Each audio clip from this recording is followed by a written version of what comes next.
Não há artista mais importante numa escola de samba do que o compositor. Afinal, as agremiações nasceram das mãos deles. Cartola batizou a Mangueira, Paulo criou a Portela, Silas pariu o Império, Sabiá fundou o Salgueiro. E também é das mãos deles que nascem as obras que nos encantam nas avenidas da vida. Os compositores são donos do dom espetacular de juntar letras e melodias, fazendo com que multidões cantem de olhos fechados a plenos pulmões. É a partir de seus versos que dizemos nossos melhores discursos. É através de suas notas musicais que brota nosso melhor gingado. Esse poder da criação abençoou as canetas de poetas como Dona Ivone Lara, Zé Catimba, Didi, Arlindo Cruz, Paulo Brazão, Carlos Cachaça e tantos outros. Silas de Oliveira foi quem formatou o samba-enredo nos anos 60, mas ninguém mexeu tanto nesse formato, por tanto tempo e com tanto sucesso quanto Martinho. O gênio da Vila brilha nas passarelas há mais de 60 anos, se consolidando como o sambista mais importante na história do carnaval. Manu da Cuíca bebeu nessa fonte e é a atual revelação na arte de fazer samba-enredo. No episódio dedicado aos compositores, nosso encontro de gerações reúne Martinho da Vila e Manu da Cuíca. Alô, turma! Hoje nós temos um programa de gala, porque é um programa que tem o mestre Martinho da Vila. O Martinho, eu digo sem medo de errar, que é um dos nomes mais importantes da história do carnaval. Porque além dele ter feito todas essas revoluções no samba-enredo, não foi uma nem duas, não, foram várias revoluções no samba-enredo, nessas obras que todos nós conhecemos. Ele também já puxou samba na avenida, já fez enredo, já comandou escola, é presidente de honra e agora ele mesmo vai ser enredo da Vila Isabel. Não tem ninguém mais importante que ele, por isso a gente agradece muito a presença do Martinho, mas o assunto hoje aqui é samba-enredo. Então o que a gente fez? A gente trouxe para encontrar o Martinho ela que é da nova geração de compositores e já chegou como um furacão no Carnaval Carioca. Manu da Cuíca assinou os sambas de 2019 e 2020 da Mangueira e já chegou mostrando que não veio pensando pequeno. Já arrasou com as suas letras e é uma das grandes revelações do gênero samba-enredo. Vai ser um prazer fazer esse encontro de gerações, até porque esse encontro nunca aconteceu, né? Martinho e Manu nunca tiveram juntos, então a gente está tendo o prazer de fazer esse encontro pela primeira vez. E começando já esse cruzamento das gerações, eu queria perguntar para Manu. Manu, para quem não conhece samba, para quem não conhece a cultura brasileira, quem é Martinho da Vila? Primeiro, boa tarde, né? Obrigada pelo convite, é uma honra muito grande, né, estar aqui nesse papo e aqui do lado virtual, mas eu estou me sentindo assim bem aconchegada, bem perto, né, do Martinho, como você falou, uma grande, enfim, um ícone no samba-enredo, no carnaval, na cultura, na luta pela cultura, né? E eu acho que o Martinho, assim, para mim, além de toda a grandeza da sua obra, mas tem uma particularidade que ele, para mim, é um encontro do rural com o urbano. Isso está nas músicas de uma maneira muito clara. Eu me sinto montando a pelo num cavalo para ir para um botequim no meio da Boulevard e chegar primeiro que todo mundo está indo de carro. Ainda tem essa, né? Eu acho que tem uma dolência, uma suavidade, mas uma concisão. E viu, Martinho, nesses tempos de pandemia, quando a barra pesa muito, e olha que a barra pesa muito várias vezes, em geral eu recorro aí aos seus discos, né, que dá sempre aquele lugar do respiro. Então eu acho que o Martinho tem esse lugar do respiro e desse encontro, da gente está falando, né, do samba, né, mas trazendo aquela leitura, aquele respiro também rural pro samba e também para os sambas enredo que também estão colocados. Que definição maravilhosa! Acho que a gente não poderia começar com uma definição melhor do que essa sobre Martinho da Vila, vindo da nova geração. Agora eu pergunto para o Martinho tem uma peculiaridade, ele faz samba-enredo desde os anos 50, sem faltar nenhuma década, ou seja, toda década tem samba novo de Martinho da Vila. Então ele veio acompanhando essa transformação do gênero de lá para cá. Martinho, como é que você vê a nova geração do samba-enredo? O samba-enredo mudou muito, esse samba de 2020, ele é muito diferente do samba-enredo que se fazia lá atrás? Antes de mais nada, é um prazer estar aqui pela primeira vez com você, Manu. Tinha vontade de conhecer você, finalmente. Poxa! Que legal, as pessoas falam, olha, tem uma menina que é forte. E aí eu tinha essa curiosidade. Mas o samba enredo ele foi acompanhando o tempo, eu também vim acompanhando, né? No passado, o samba enredo era muito descritivo. Por exemplo, um enredo sobre o Leonardo Bruno, aí o compositor começaria: ele nasceu às tantas horas da manhã, naquele tarará. E é a figura que nós vamos apresentar nesse carnaval, que a nossa escola é não sei o que lá, e peperepepe, e Gustavo está no enredo. E era assim lento, o samba enredo era dolente, era uma coisa emocionante, que eu gosto também. Aí depois ele foi ganhando outras formas e tal, e foi ficando mais swingado. E havia também umas palavras que os compositores buscavam, quase todos os sambas tinham. E a nossa escola deslumbrante, esse Brasil de encantos mil, essa maravilha de cenário, era por aí. Ô Manu, você é uma compositora que vem de outros lugares, de outro mundo, né? Você vem das rodas de samba, você vem dos blocos, e aí você chega nas escolas de samba. Quando você chega na escola de samba, qual é a principal diferença? Como é que você viu esse mundo das disputas de samba enredo no Carnaval Carioca? Esse mundo da disputa é uma loucura. O mundo é uma loucura, mas o mundo das disputas consegue ser mais maluco que o nosso mundinho aí. Eu já conhecia de ouvir falar, eu participava de disputas de bloco e tal, mas realmente foi eu fiquei até meio assustado. O primeiro ano que eu disputei foi na Portela, e aí foi ótimo, a gente chegou na final, né? Foi o Luiz Carlos Máximo, meu companheiro, já multicampeão, na época não era meu companheiro, e aí ele me fez esse convite para fazer a letra para o samba lá na Portela, e aí eu entrei de cabeça na disputa e comecei a ver aquela loucura que é em disputa, né?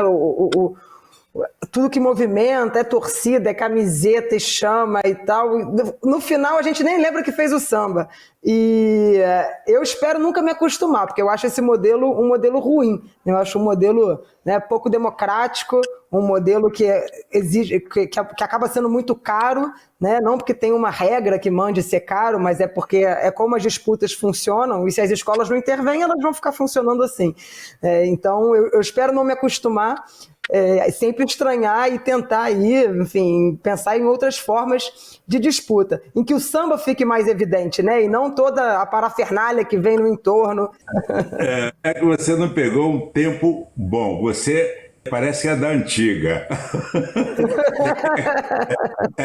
Eu estava com saudade daquele tempo em que as pessoas iam para a disputa de samba enredo, não usava torcida, a gente brincava com o samba do outro, a gente fazia gozação, mas era tudo numa boa. Ninguém fazia samba de 5, 6, 7, era samba de 1, 2. E era uma coisa muito saudável. Por exemplo, se eu encontrasse contigo, eu soube que o teu samba vai ser cortado na primeira rodada. O presidente mandou cortar. Não vai entrar nem na disputa. Era uma coisa assim. Mas aí depois foi mudando, mas é porque também não havia lucro na coisa. Não havia essa coisa. Os compositores fazem um samba enredo pensando em cigar o samba enredo, ele vai ganhar uma grana boa, que vai quebrar o galho de saber. Então ele não faz o samba enredo para a escola, ele faz o samba enredo que ele gosta como compositor, com uma criação própria. Ele faz o samba enredo pensando em ganhar na quadra. Então, eu uso todos aqueles artifícios da quadra, as pastoras, a bateria, só falta botar o nome do presidente, do carnavalesco. Mas eles mandam ali as entrelinhas na abertura do samba. Alô, meu presidente! Mas era uma coisa muito saudável. Eu sempre gostei de disputar samba enredo. Eu disputei muitos, ganhei muitos, perdi muitos. Tudo na boa. Agora, perder samba enredo, Bruno, é um negócio muito terrível. Se você cai antes, assim, da primeira rodada, segunda, tudo bem. Mas você vai se animando, vai se entusiasmando. Chega na semifinal, e caramba, tô na semifinal, você começa a sonhar com o teu samba da avenida, que é uma coisa fantástica. Agora, quando você cai na final, a disputa final, você quer morrer. Não há quem não diga que foi injustiça, que foi roubo. Eu ia te perguntar qual foi a disputa de samba na Vila mais tensa que você já disputou. Qual é a lembrança de maior tensão lá na Vila Isabel, na quadra, que você tem? É sempre tensão.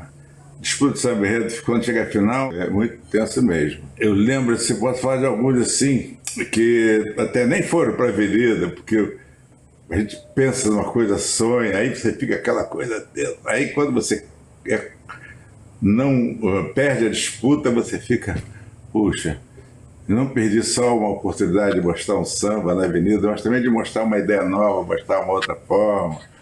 Por exemplo, eu fiz o enredo era sobre Iemanjá, e eu fiz o samba enredo. Eu imaginei fazer a vila fazendo uma romaria pela avenida, como uma oração a Iemanjá e tal, uma coisa assim para arrepiar, e fiz um samba lento, desperta do seu dia que o mar do amor toma conta do seu povo sofredor. Aí quando o samba caiu, quer dizer, tudo aquilo, aquela fantasia toda imaginada, se desfez, né? O Martinho tá falando sobre os sambas dele, e ele falou do samba sobre Iemanjá, porque é importante a gente lembrar que também a gente conhece os sambas enredo maravilhosos do Martinho que foram para a avenida, mas tem também os que perderam. E para quem não conhece, o Martinho gravou todos eles. Então esse de Iemanjá ele gravou, Aruanã Açu ele gravou, tem um samba lindo chamado Prece ao Sol, e Martinho gravou. Esse samba eu recomendo para todo mundo buscar os sambas do Martinho da Vila que não ganharam na quadra e que são obras-primas espetaculares.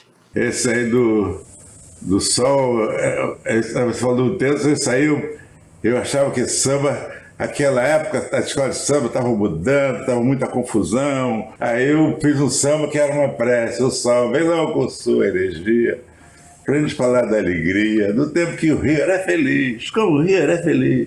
É tal felicidade, e vai por aí. Aí eu peço aos sambistas, compositores, todos para não deixar o samba cair, o samba morrer. O tema era não deixe o samba morrer.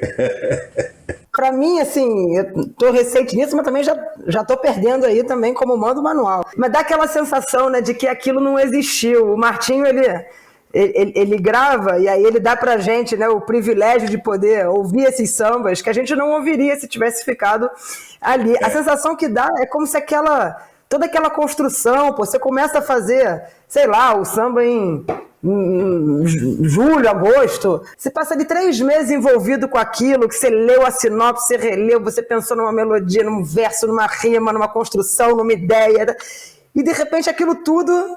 Vai lá, o cara anuncia, não é você, aquilo tudo acaba e não fica nada, né? Isso dá uma certa agonia, né? Porque você fala, caramba, é um trabalho inteiro que ele não vai existir. Então, engraçado, porque tinha épocas, né, que a galera gravava, o Roberto Ribeiro gravou sambas que perderam, enfim, né, você tinha isso, o Martinho deixa pra gente todo esse legado, mas a regra não é essa, o samba que não ganhou, ele não existiu. Porque o compositor, a escola é a coisa número 1. Então, o samba que ganhou não é o samba do cara que ganhou, dos compositores. Exato. O samba é o nosso samba. Todo componente falou, nosso samba tá uma maravilha. Perdeu o samba, não se fala mais dele, abraça o outro. Mas eu falei, quer ver meu negócio? Não vou deixar vou fazer, enfim. Perdão. Tradição, perdão. Que bom que você fez, a gente agradece. Ô Martinho, a Manu tem essa história, né, de ser uma compositora das rodas de samba, dos blocos e ter entrado nas escolas de samba, e você tem a trajetória contrária. Eu queria te perguntar, quando você chegou lá no festival da TV Record de 1967, que foi, na verdade, o festival mais importante, né? Você era um compositor de escola de samba que estava entrando num outro mundo, né? Naquele festival, foi o grande festival que revelou Domingo no Parque do Gil, Roda Viva do Chico, Alegria, Alegria do Caetano, e que revelou Menina Moça do Martinho da Vila. O Martinho estourou com Menina Moça ali no festival de 67. Como é que era esse compositor de escola de samba tá entrando naquele auditório em São Paulo, cheio de artistas de outros gêneros? Como é que você foi recebido? Como é que foi aquele bastidor? Eu não pensava, eu não tinha sonhos assim de ser um artista, de ser um cantor, nada disso. Não era a minha meta, não era o meu sentido de vida. O meu desejo maior era ter uma música gravada por um cantor, particularmente se ele fosse um cantor famoso. Eu me incentivaram aí a inscrever no festival, eu peguei a escrever e tal, mas assim, pude escrever. A música foi classificada. Um dia recebi um recado de uma vizinha, eu morava em Pilares, da Rua Leodora, e não tinha telefone lá em casa. E só tinha um telefone na rua. Aí ela foi lá, olha, ligaram lá da televisão, da TV Rio, que querem falar contigo. Eu perguntei, adiantaram o assunto? Não, mas disseram que é muito importante e tal. Estão te procurando. Eu falei, me procurando, gozado. Aí ela passou o endereço, eu fui lá e falei com o cara, opa, tudo bem? Tudo bem? Upa, você é o Martinho, caramba, rapaz, nós estamos atrás de você, rapaz, porque falta um mês para o festival já entrar no ar, era tudo ao vivo. Os compositores já estão ensaiando, os cantores, já está tudo... E só você que não aparece. A sua música foi musicada. Eu falei, que legal. Ele falou, tu fala que legal assim? Tem gente que quando vai dar pulo, cambalhota, tem um até que chorou de felicidade. Tá no festival, tanto como compositor ou como intérprete, era uma coisa fantástica. Aí eu cheguei lá naquilo, todo mundo... Foi uma novidade, porque todo mundo é o último a chegar. A imprensa brasileira nacional noticiava sobre aqueles assuntos, sabe? E eu estranhei muito aquelas pessoas nervosas, estrelas tremendo, um falava com o outro, cada um saindo no canto. Eu falei, gozado, que coisa estranha esse pessoal. É interessante essa tua esse festival, porque o samba enredo ele também tem uma característica muito curiosa, né? Porque ele precisa funcionar num ambiente que é como se fosse um festival, que é o ambiente da quadra, né? Onde você está ali cantando no palco e a escola tem que abraçar aquele samba e um corpo de julgadores, ou enfim, tem que gostar daquele samba. Mas depois ele tem que funcionar num cortejo para 4.000 pessoas, cantado em movimento, e receber nota, né? Essa coisa de música receber nota só existe em samba enredo, né? É muito peculiar do gênero, né? Por isso que eu acho que assim, inovações, acho que como, né, o Martinho fez, que, né, trouxe muitos elementos assim, do partido alto para dentro do samba enredo, né, o Luiz Carlos Máximo, que é meu companheiro, que eu acho que trouxe, junto com o Toninho Nascimento, né, elementos do samba de roda, lá quando fizeram a Portela 2012, assim, mais claro. Eu acho isso assim, incrível, porque... não é só fugir da receita, né? Daquela receitinha de bolo, assim. É você numa disputa, que é isso, é um festival, é uma disputa e tal, e que você vai ter que dar conta de tanta coisa, quer dizer, você tem que dar conta da sinopse. Aquele troço tem que funcionar na quadra, tem que funcionar sendo cantado por 4.000 coristas que não são cantores, né? Só tem que cantar, tem que funcionar ao vivo pela primeira vez sem ensaio ali na avenida. Enfim, ele tem que dar certo de tantos jeitos que, assim, achar espaço para fazer as inovações, de fato, não só muito bem-vindo, assim, mas como aí que a gente vê, assim, né, a ousadia, né, de quem consegue fazer isso. Depois a pessoa ouve e fala, pô, incrível e tal, mas fala, cara, não é só incrível, ele tem uma ousadia, cara, muito grande, de no meio dessas várias regras de formas de disputa, de tanta coisa que tem que funcionar, o cara vai lá e inova. Eu não vou fazer rima, não, agora eu vou fazer, enfim... só engrandece. Uma das coisas que eu votei, você citou aí, foi o Partido Alto. Que o Partido Alto era um tipo de samba que era marginalizado até na escola de samba, sabe? E você falou aí de rima, A mais maluquice que eu fiz foi o enredo Raízes, Maíra. Aí eu falei, pô, eu fiz um samba enredo sem rima. Porque todo mundo, ó, essa rima não tá boa, essa rima, só se fala de rima. Aí eu fiz o samba, aí fui lá na Cidade de Deus, encontrei com o Ovidio Azo. Falei, olha, eu fiz um samba aqui, que eles não estavam querendo concorrer, tinham perdido uns sambas lá. Cantei para eles acharam legal. Martinho, aí eles deram umas ajudas para subir um pouco uma melodia aqui, deram uns toques na melodia e coisa e tal, e o samba ficou legal. Nem eles perceberam que o samba não tinha rima. Ganhei o samba enredo, depois que as pessoas viram, não tem rima. Tem um ritmo das palavras, né? Tem a sonoridade, assim, né? A musicalidade também. As pessoas veem muito na rima, mas a musicalidade das palavras, ela faz esse papel, né? A escolha, quais são os sons que ficam bonitos, né? Volta e meia eu tomo bronca aqui, tô fazendo samba com o Máximo, e aí ele fala, essa ideia aqui é muito bom, mas como é que você quer que eu cante essa palavra aqui? Eu quero subir a melodia, tu botou um negócio que vai enterrar um bando de letrinha, não, essa palavra não serve para refrão. Eu falei, tá bom, então vamos lá, e tal, porque tem esse universo aí das palavras. E o samba enredo é muito difícil de fazer. Fazer um samba enredo assim, sem pensar, é mole, mas fazer um samba enredo realmente é complicado. Primeiro você tem que pensar, como você falou, que é um samba, não é para ser cantado individualmente, é para ser cantado coletivamente. É um samba que tem que conduzir. A Dona Ivone Lara contava que quando ela e o Silas de Oliveira terminaram de fazer os 5 bailes da história do Rio, o samba do Império de 1965, antológico, né? Martinho gravou, né? Eles saíram andando pela casa, cantando samba. Corredor, quintal, isso mesmo.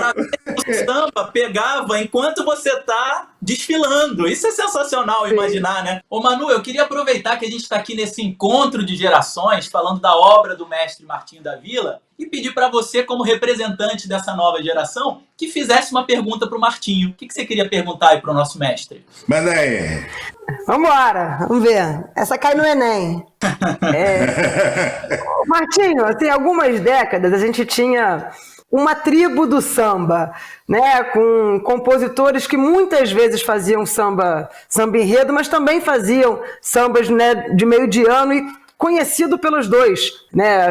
Você, Luiz Carlos da Vila, Romildo, Toninho Nascimento, Baianinho, o próprio Roberto Ribeiro, que disputou no Império, enfim, João Nogueira, Dona Ivone.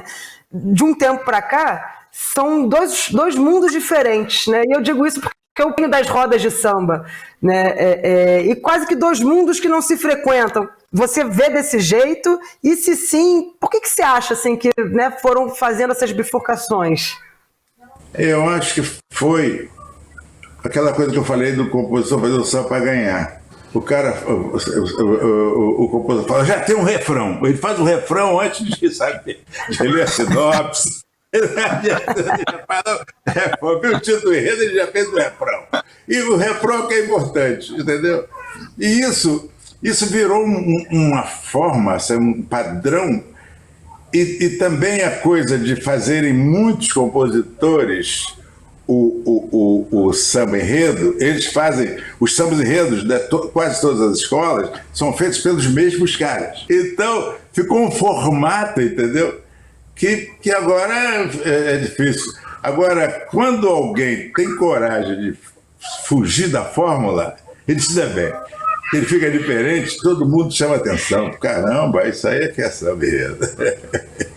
E pensam muito só naquela coisa de empolgar a plateia, fazendo refrão para fazer o povo cantar, para fazer... Isso não é só importante. O samba enredo, ele principalmente tem que emocionar, coisa 1. Ele emocionou, bateu na veia e caramba, todo mundo canta. É o que o pessoal fala, né? Tem um negócio, o refrão explosão, virou uma regra, tem que ter um refrão explosão. Aí o povo diz, então faz um enredo sobre a guerra no Iraque, aí a gente faz um refrão explosão. Disse, não, pô, deixa eu... Isso aconteceu muito depois que o Salgueiro ganhou o carnaval. Com Explode Coração. Explode Coração. O samba enredo era só aquilo. Explode. Aquilo explodiu na avenida e o Salgueiro ganhou o carnaval, fogou tudo para ir dali para lá, então todo mundo pensa logo no refrão. E no ano do Explode Coração, quem ganha o estandarte de ouro de samba enredo é o Martinho, com o Guibalá, na Vila Isabel, de 93. Eu fiz totalmente o contrário, meu Deus, o grande criador do céu, porque a sua geração e ganhou o estandarte. Aquilo é uma maravilha. Agora, Martinho e Manu, vocês têm um outro ponto em comum, né, além do samba enredo, que é o fato de vocês estarem sempre muito ligados às questões de justiça social, de igualdade. A gente vê muito isso na obra de vocês, né? O Martinho, por exemplo, a própria Vila Isabel pegou emprestado isso do Martinho, né, fazendo carnaval sobre direitos humanos, sobre reforma agrária, né, o Kizomba, o emblemático Kizomba, né? Eu queria fazer uma pergunta para cada um nesse sentido. Para o Martinho, eu queria voltar lá para os anos 70, porque nos anos 70, no meio da ditadura militar, o Martinho faz o Onde o Brasil Aprendeu a Liberdade, né, falando de brasileiros irmanados, né, sem senhores, sem senzalas. Né? Depois ele faz o Dique e o Mar do Amor falando de um povo sofredor, faz o Aruanã-Açu, né, que também tinha questões ali consideradas subversivas, né? Já em 1980 a ditadura já estava arrefecendo, mas ainda estava em vigor, né? No Sonho de um Sonho, o Martinho fala da prisão sem tortura, né? Como é que foi, Martinho, esse período, você, com as ideias que você tem, que você tinha, escrevendo isso nas suas poesias, você ficou meio na mira da censura ali ou você conseguia escapar de alguma forma? Eu fiquei na mira da censura, mas em alguns sambas desses aí que não foram, por exemplo, o Iemanjá, o Tribo dos Carajás, foi um veto da censura. Foram lá na Vila Isabel e falaram, esse samba aí não pode ganhar. Tanto é que eu perdi o samba, fiquei pé da vida com a diretoria, e eles não podiam falar nada, era ditado Vitória, e não falei nada. E não podiam me falar, só depois é que eu soube e tal. A gente tem que fazer o samba pensando, o samba é arte, é uma arte, é uma criação. Então você tem que pensar em fazer arte, fazer uma coisa boa. Você não tem que pensar em fazer para agradar isso, fazer para aquilo ali, fazer por causa disso, fazer por seu pensamento político ou não. Não é bem por aí. E no Sonho de um Sonho, esse Sonho de um Sonho que você falou aí, eu pensei, quando eu cantei, eu fiz o samba, achei legal, mostrei pro Tião Graúna, o Graúna falou, não, Martinho, o samba tá bom pra caramba. Mas eu pensei que o samba, que a escola não ia, porque é muito diferente o samba, né? E também, depois que o samba ganhou, diziam, e samba, não vai pra cá? Foi a Vila cantou samba maravilhosamente, em plena ditadura militar, foi bacana. Ô Manu, você também tem uma história, né, de luta política. Você incluiu, né, a Marielle Franco no enredo da Mangueira, que não tinha Marielle Franco em princípio, né? A Marielle foi 10 aquilo, adorei. Claro, né? Foi uma criação de vocês. A sua filha se chama Havana, né? Não precisa dizer mais nada.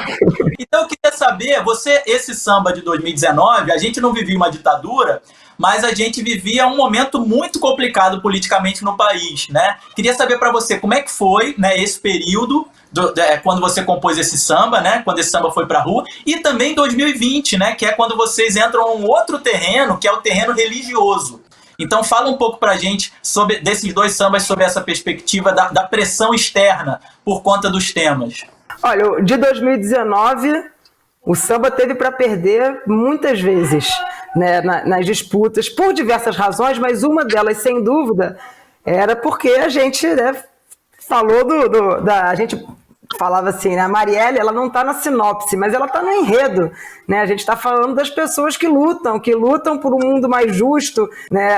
Às vezes o passado ele blinda e tal, mas essas lutas estão presentes, elas estão vivas, as disputas estão vivas. A memória é uma coisa em disputa porque ela está sendo feita amanhã, hoje, não é só anteontem, né? E a Marielle é uma lutadora social como tantas outras e outras, né, que têm e que sofrem com isso. E em 2020 foi foi um ataque orquestrado, né, dos segmentos fundamentalistas da sociedade que foram para cima da Mangueira, do Leandro Vieira, né, de nós compositores, né, numa lógica de que eles se apropriaram de uma figura, né, da humanidade, que é Jesus Cristo, e só eles podem falar de Cristo. E muito ali também um preconceito com o carnaval, né, porque diziam, não pode falar de Cristo no carnaval e tal, isso não é coisa de samba. Você fala, gente, o que tem de obra de arte pelo mundo, a história de Cristo, ela está nos teatros, está no cinema, está nas séries, está na televisão, está no pingente, está numa pedra no Rio de Janeiro, no monumento, está nas areias, está no para-choque de caminhão, mas não pode estar na avenida, na maior manifestação cultural desse país e uma das maiores do mundo,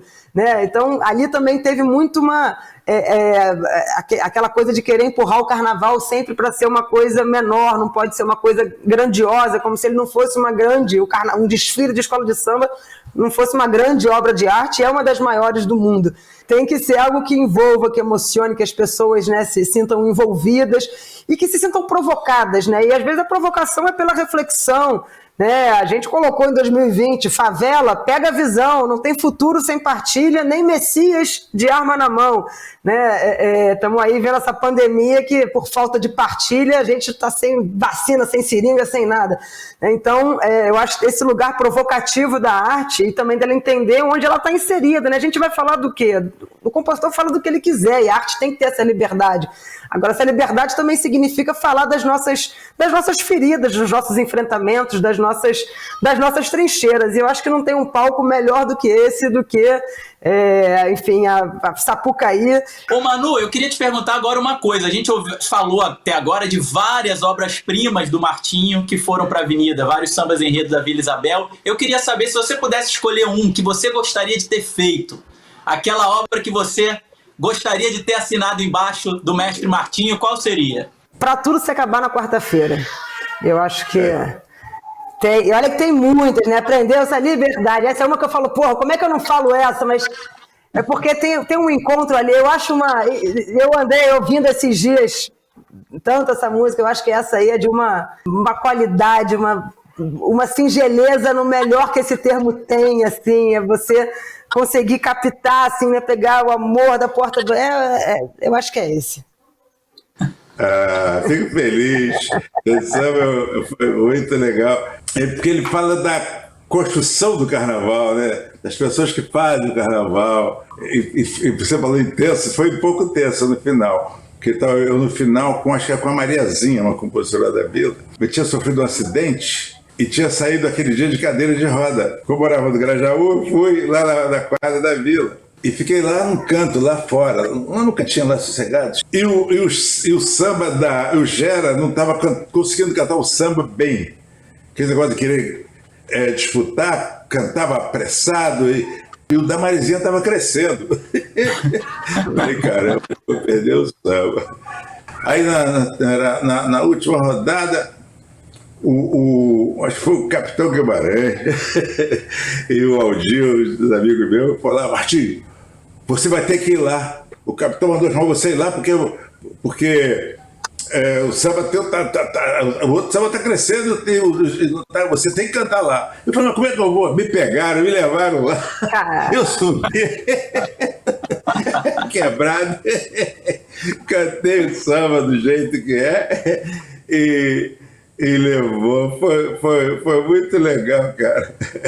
Depois os caras fizeram uma paródia do samba de brincadeira lá na Vila Isabel, que foi muito legal. A grande intenção do nosso capitão era ganhar o samba enredo. Depois desfilar na pela guarda, ir lá para a comissão de frente e apitar na bateria. A gente ria, mas eu falei: pô, não faz isso não, pessoal. Muito bom. Era a tradição da Vila Isabel, a gente fazia paródia do samba vencedor para sacanear o professor. De brincadeira. Mas foi legal. Ô Martinho, eu vou pegar esse gancho do Pra Tudo Se Acabar na Quarta-feira, em que você fala de várias funções, né, de todas as artes que estão dentro de uma escola de samba, para te perguntar. Eu abri o programa falando que você já fez de quase tudo, né? Já foi enredo, já puxou, faz samba, já fez enredo, enfim. Mas das artes que você não domina, o que você gostaria de ter feito? saído de passista, sido mestre-sala, mestre de bateria. O que você não fez que você gostaria de ter nascido com esse talento? Eu gostaria de desfilar de mestre-sala. Tira Vila, mestre-sala. Mestre-sala é fantástica, a porta-bandeira. O casal é uma coisa que deve ser muito fantástica, porque são duas pessoas que disputam a nota máxima. Se elas não funcionam, deve ser muito tenso. Aquilo ali. Deve ser. Entendeu o valor de um samba enredo, de um enredo, de uma alegoria, de uma fantasia, do desfile. É um negócio fantástico. E eu acho bacana, assim, eu sempre gostei de ver os mestres-salas famosos, o delegado, que o delegado era de uma elegância. Você chegou a conhecê-lo ou não? Acho que não, né, Marcelo? Não vi, acho que ele vi, lembro dele. E ele vai ser enredo lá da Mangueira esse ano, né? Eu sei, tô sabendo, Delegado, tô sabendo. Cartola, mas eu lembro dele, toda aquela figura esguia, elegante. O dia ele apareceu lá na Vila Isabel, na quadra. Aí eu falei, deu papo. E aí, delegado, tudo bem, tudo certo? Quer alguma coisa aí, você vem? Não, a gente só viu o samba aqui e tal. Olha, se você quiser dar uma dançadinha, tá lá, vontade. Aí daqui a pouco, acho que vou lá dar uma dançadinha com aquela porta-bandeira. Menina, foi um acontecimento. Ele dançava, que era uma beleza. Mas a Mangueira teve outros grandes mestres-salas, foi fantástico. Turma, para a gente se despedir, foi uma maravilha ver esse encontro de gerações, ver esses artistas, vocês dois artistas tão fantásticos, conversando e trocando experiências. Eu queria terminar esse papo pedindo para a Manu, né, que é essa nova geração de compositores de samba enredo, que nunca teve com o Martinho, né? A gente está promovendo aqui esse encontro pela primeira vez, que a Manu aproveitasse para dizer alguma coisa para o Martinho, que ela nunca teve a oportunidade de dizer, e que agora ela tem a oportunidade de dizer para esse mestre que ensinou tanto a gente, né, sobre samba enredo, que já alegrou tanto a gente, que se você começou a fazer samba enredo em algum momento, teve a ver com o Martinho. Então aproveita aí, Manu, para falar alguma coisa para o mestre. Eu tava lembrando, né? São essas coisas que você vai lembrando, assim, que o primeiro disco que eu ouvi de samba enredo, né? Eu não sou exatamente da geração que eu estava no auge do samba enredo, todo Natal a pessoa ganhava o disco do Roberto Carlos das escolas de samba, né? Eu tinha isso mais com a minha avó e tal, mas não era. Então, para mim, o grande disco que eu furei, rodei para frente, rodei para trás, né, foi o disco que ele gravou dos grandes sambas enredos da história, né, e a gente estava lembrando, para mim, o Sublime Pergaminho, eu me lembro de ficar ouvindo, né, Uma Voz na Varanda do Passeio, ele cantando aquele negócio, enfim, um universo que se abriu, um mundo que se abriu, e aí se abriu já na cadência, já na dolência, né, do canto, né, do Martinho, e então, aí a gente vai vendo, né, como as pessoas, quando a gente diz, né, que os grandes mestres fazem parte da nossa formação, da nossa vida, assim, são nessas coisas você pegando, né, a referência. Eu falei do Pra Tudo Se Acabar na quarta-feira, quando a gente fez o Samba da Mangueira 2019, tem um verso lá que é ou abre alas para os heróis de barracão. E tudo que eu queria nesse verso era trazer um pouquinho do que estava, né, no Pra Tudo Se Acabar na quarta-feira. Quer dizer, é isso aqui, são esses caras, a gente tem que ver isso. É o que ele falou, ele só não foi mestre-sala, né, mas a ideia do sambista que compõe, que canta, que faz parte do alto, que versa, que faz samba enredo, que faz o enredo, que é enredo, quer dizer, é o sambista completo, né, que eu acho que mostra que o samba é muito mais do que um gênero, é um estilo de vida, de coletividade, e o Brasil é um país muito privilegiado nesse sentido de ter grandes construtores da sua cultura popular, atuantes, vivos, sendo homenageados e mostrando todo dia que estão sempre à frente nas suas criações. Então, Martinho, muito obrigado. Eu acho que todo mundo, né, que chega depois tem essa facilidade. Já chegou, já tem. Então, olha quanto samba pronto que tem quando chegou. Já tá, o cara já deu o caminho ali. Vai, só não faz besteira. Maneiro. Agora eu não sei como é que eu vou me comportar esse ano, que eu vou ser a figura central do enredo. Eu já fui homenageado assim, vamos passar, né? Mas assim vai ser estranho. Eu até falei com você, não foi, Bruno? Como é que eu vou? Acho que eu vou. Eu estou pensando, sabe, eu vou me comportar assim, vou fazer de conta que não sou eu. É o nosso homenageado. E vou cantar também, só. É isso. Desfila, aproveita para desfilar de mestre-sala, Martim. Vai no terceiro casal. Podia me dar essa vaga, né, pô? Aí. A Vila já me deu, fez tudo por mim, mas nunca me deixou desfilar de mestre-sala. Alô, Vila Isabel, olha aí a dica, hein? Alô, Vila Isabel! Gente, para encerrar esse programa, eu queria lembrar uns versos do Martinho, que ele escreveu na música Eta Mundo Grande, lá dos anos 80. O Martinho falava assim: quem vê o mundo com os olhos da poesia, descobre filosofia até num dito popular. E é isso que vocês, poetas, têm o dom de fazer com a gente. Porque vocês olham, vocês têm olhares que enxergam poesias nos lugares em que a gente não enxerga. E como vocês são muito generosos, vocês mostram pra gente essa poesia que tem no mundo. Então eu queria agradecer a vocês, em nome de todo mundo do Carnaval, de todo o povo da cultura brasileira, pela poesia que vocês enxergaram no mundo e que vocês trouxeram pra gente hoje. Agradecer muito por esse encontro. Agradecer ao gênio da cultura brasileira, Martinho da Vila. Sempre uma alegria imensa. É sempre uma tremedeira pra mim conversar com o Martinho. Muito obrigado. Agradecer a Manu por ter trazido o talento dela pro mundo do Carnaval. O mundo do Carnaval te agradece, Manu, por você estar com a gente, trazendo a sua obra para cá, e agradecer a todo mundo que acompanhou esse encontro de gerações, hoje falando samba enredo, sobre samba enredo, com Martinho da Vila e Manu da Cuíca. Obrigado a todo mundo, obrigado a vocês. Tchau, turma! Deixa eu fazer um pedido, se não for abusar muito do Martinho, um momento tietagem. Tem uma avó de 95 anos, se não tem todos os seus discos, tem quase todos. Será que você mandaria um beijo pra ela? Ela é a Dona Vera. Dona Vera! De veras! Muita felicidade, muita alegria. Ó, Dona Vera, parabéns! A senhora está bem de neta. Grande abraço, felicidades e saúde! Pô, muito, ela vai amar muito. Obrigada, Martinho. Obrigado também, felicidade. Obrigado, Manu, felicidade. Saúde pra todo mundo! Martinho, pô, valeu demais.